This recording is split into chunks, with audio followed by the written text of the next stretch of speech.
চরবে হালা পালকি কইরা যখন গেলা নাইটি পয়রা সজদা কর দিলা না আমারে আব্বা। তাহলে তুই কি হলো বে? তোমার প্রেশার এখন কেমন আছে আব্বা? শালা তোর মতো ছেদালি প্রেসার খালি ওপর নিচে হতে থাকবে।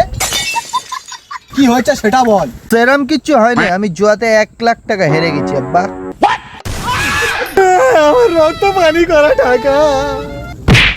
বালের কথা, তুমি দাদাকে বোকাচোদা বানিয়ে জায়গা জমি সব নিজের নামে লিখে নেছো। সুরে বাচ্চা তো টুটির উপরে পাতুল দেবো উল্টো পাল্টা কথা বললে। যা গিয়ে বাইকটা বের কর, আমার বিড়ি নেই, বিড়ি শেষ হয়ে গেছে। কোথায় বাইক? কেন বাইকটা কি হলো?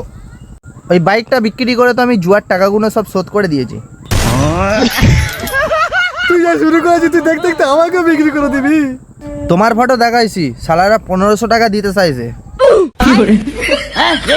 আমি বললাম যত শুয়োরের মতো মুখ হোক না কেন আমার হাব্বার, আমি অত কম রেটে আমি দিতে পারবো না।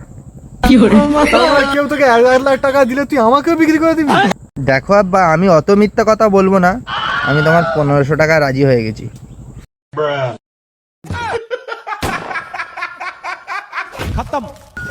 আব্বা মরে গেলে নাকি?